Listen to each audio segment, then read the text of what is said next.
इस दास के बताए अनुसार ये सिलेबस आप करते रहोगे, अपना दैनिक कार्य भी करते रहो, परमात्मा में विशेष रुचि बनाओ। ज़्यादा समय परमात्मा की महिमा सुनने और सुनाने में, मंत्र के जाप करने में, सुबह शाम और दोपहर की जो नित्य नियम बताए हैं उनके करने में ज़्यादा समय लगाओ।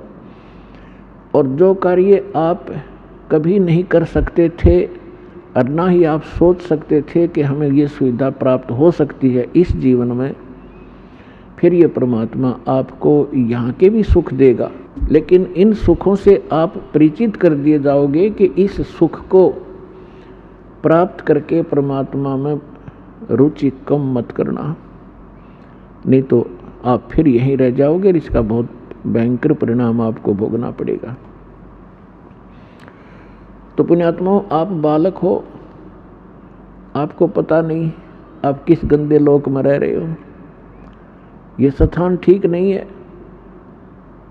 यहाँ पर चाहे आज कोई कितना सुखी नजर आता है और संपन्न परिवार है, सब बच्चे भी अच्छे, कोई सर्विस कर रहा है या कोई अपना बिजनेस ठीक कर रहा है, बाल बच्चे हैं, सारी सुविधाएं उपलब्ध हैं। ये आपके पूर्व जन्म के जो शुभ संस्कार हैं वही प्राप्त हैं और उनको आप आराम से खर्च रहे हो। आपका बैंक बैलेंस है।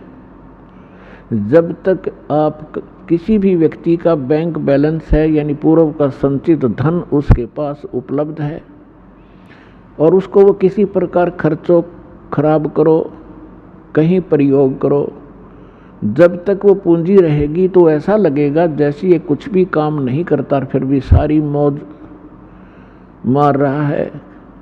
लेकिन जिस दिन वह पूंजी समाप्त हो जाएगी, फिर भाई को टूक भी नहीं मिलेंगे खाने को, क्योंकि उसने आगे कोई कार्य कर नहीं रहा, पूर्व की पूंजी ही खर्च कर रहा है। तो जो सत साधना नहीं करते और जो साधना करते हैं, शास्त्र विधि त्याग कर मनमाना आचरण करते हैं, वो दोनों ही अपना जीवन नाश कर रहे हैं। और एक सबसे बड़ी भूल अज्ञानता के कारण हमारे ये लगी हुई है कि हम देखते हैं अमुक व्यक्ति ना कोई कभी परमात्मा को याद करता है और ना कोई ऐसा धर्म कर्म करता है, सारा दिन अपना मस्ती में रहता है, घूटी लगाता है और फिर भी उसको सारे सुख प्राप्त हैं। परिवार भी ठीक है, बच्चे भी ठीक लाइन पर लगे हुए हैं और सब संतान भी है, पोता पोती सब कुछ है। और एक भक्त है, वो सब भक्ति भी कर रहा है, दान धर्म भी करता है, सत्संग में भी आता है और उसको फिर भी कोई ना कोई ठूठा होती रहती है, कोई ना कोई कष्ट घेर ही लेता है। अब बगैर ज्ञान के, बिना ज्ञान के प्राणी यहाँ मार खा जाता है।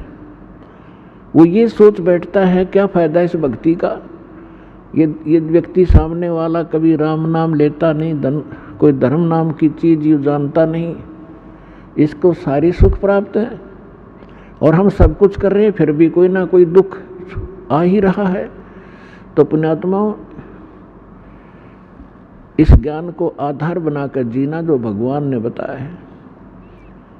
उस प्राणी जो सुखी है कभी भगवान याद करता नहीं, ना कोई धर्म करता है, शराब भी पीता है और भी सारी बकवाद करता है और फिर भी आपको सुखी नजर आता है।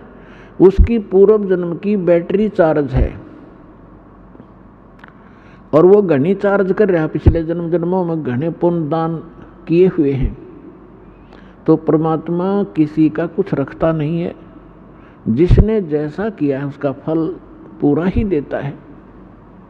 अब जैसे इन्वर्टर की बैटरी चार्ज कर रखी है, आगे चार्जर हटा दिया या चार्जर लगा रखा है तब बिना लाइट के प्लग में, बगैर विद्युत के कनेक्शन नहीं जिसमें ला रखा हो, तो वो है जो शास्त्र विधि त्याग कर मनमाना आचरण करते हैं, वो अपना चार्जर उनमें ला रहे हैं जिनमें लाइट नहीं है, बिजली नहीं है, नकली पंथों और संतों के पास। गलत साधनाएं करते हैं। और जो बिल्कुल नहीं लगा रही चार्जर, साधना करते ही नहीं, वो फिर भी सुखी हैं, तो वो बैटरी चार्ज है उनकी। और जो नकली स्थान पर प्लग, जिसमें बिजली है नहीं, उसमें प्लग लगाए बैठे हैं और वो अभी सुखी महसूस करते हैं अपने आप को, क्योंकि उनकी भी बैटरी अभी चार्ज है, लेकिन वो चार्जर ठीक नहीं है। और जो नहीं लगा रहे वो भी ठीक नहीं है। जब तक उनके पूर्व जन्म के पुण्य चलेंगे तब तक तो वो सुखी नजर आएंगे। और जब शुरू होगा पाप का दौर, कैर पे कैर टूटेंगे उनके समझ में नहीं आओगी अब बन क्यों कर गई, हमारे साथ क्या बन गई। तो भक्तों को इस बात को ध्यान रखना चाहिए कि परमात्मा,